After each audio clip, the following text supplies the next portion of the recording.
150 crusher Kangra और हमीरपुर का बंद कर दिया गया। सिर्फ एक क्रशर जो है वो चलता रहा, वो मुख्यमंत्री के सगे भाई का क्रशर जो है जो ब्यास नदी पे बैठा था। अगर मिली है तो केवल एक नौकरी मिली, वो भी उप मुख्यमंत्री जी की बेटी को मिली है। और ये बोलते हैं मन से कि मैं तो 35-40 वर्षों का संघर्ष करके यहां तक पहुंचा हूं। अरे भाई, सारे संघर्ष करके पहुंचे हैं। आज भी बोलता हूं, जब तक राजनीति में हूं, एक भी रुपया नहीं लूंगा। 1-1 रुपया जनता की सेवा में लगाया है। 150 क्रशर कांगड़ा और हमीरपुर का बंद कर दिया गया। हजारों लोग उस समय, हजारों टिप्पर वाले, गाड़ियों वाले, ट्रैक्टर वाले बेले बैठे, और सिर्फ एक क्रशर जो है वो चलता रहा, वो मुख्यमंत्री के सगे भाई का क्रशर जो है जो ब्यास नदी पे बैठा था। एक गाड़ी जो 10,000 की थी वो 20,000 की मिली लोगों को, जो 15 की थी वो 30,000 की मिली। ये लोग केवल और केवल जनता के पैसे का, जिसे कहते हैं कि खून चूसना चाहते हैं। ये कोई राजनीति करने के लिए नहीं आए हैं, यहाँ पे कोई सेवा करने के लिए नहीं आए हैं। आज 1.5 वर्षों में पूरे हमीरपुर में सर्विस सबॉर्डिनेट बोर्ड आपका बंद है, जहां पे नौकरियां लगती हैं। ये नारा देके आए थे 1 लाख नौकरी देंगे, 300 यूनिट बिजली का बिल जो है वो माफ करेंगे। 1 लाख नौकरी तो दूर की बात है, एक भी नौकरी इस प्रदेश सरकार ने पिछले 1.5 साल में आपके बच्चों को, आपके भाइयों को नहीं दी। अगर मिली है तो केवल एक नौकरी मिली, वो भी उप मुख्यमंत्री जी की बेटी को मिली है। और जो नारा ये देके आए थे सत्ता में कि हम सत्ता में सत्ता सुख के लिए नहीं, व्यवस्था परिवर्तन के लिए आए हैं, और ये बोलते हैं मन से कि मैं तो 35-40 वर्षों का संघर्ष करके यहां तक पहुंचा हूं। अरे भाई, सारे संघर्ष करके पहुंचे हैं। राजनीति में जो आता है संघर्ष करके ही आता है।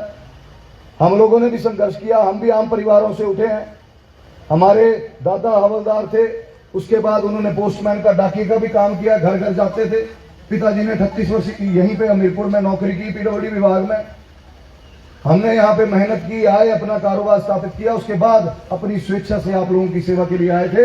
अगर 15 महीने में मेरे को 35 लाख तनख्वाह मिली है, मैंने जब चुनाव लड़ा था उससे पहले घोषणा की थी कि 1 रुपया तनख्वाह नहीं लूंगा। और आज भी बोलता हूं, जब तक राजनीति में हूं, 1 भी रुपया नहीं लूंगा। 1-1 रुपया जनता की सेवा में लगाया है। कोई भी मेरी बैंक बैलेंस शीट नहीं है। आज सरकार ने 330 करोड़ रुपए की देनदारियां हैं, वो पिछले 1.5 वर्षों से कार बंद पड़े हैं। जो संस्थान हमीरपुर में खोले गए, अरे हमीरपुर के मुख्यमंत्री हैं तो कम से कम हमीरपुर के तो लोगों के साथ संवेदनाएं रखो।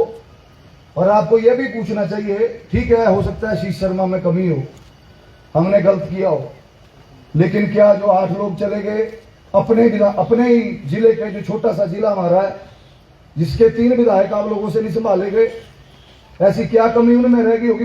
उनको भी तो आत्ममंथन करना चाहिए, उनको भी अपने अंदर झांकना चाहिए कि क्या ऐसी कमियां रही जो उनके जो विधायक हैं, उनके क्षेत्र के विधायक हैं, वो छोड़ के चले गए।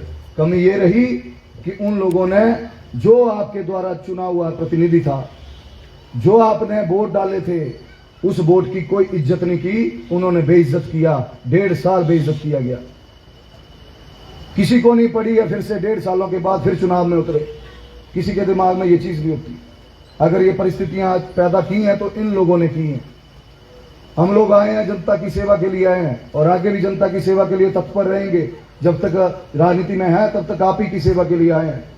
लेकिन आज इनसे सवाल पूछने चाहिए आपको कि कहां गए आपके वादे, नौकरियां कहां गई? 300 यूनिट बिजली का बिल तो दूर की बात है, जो 125 यूनिट पिछली सरकार ने दिया था, अब उसके भी बिल लग पड़े आने। ये आपको पता होगा, आधे की नहीं होते, तुम्हें पता होगा।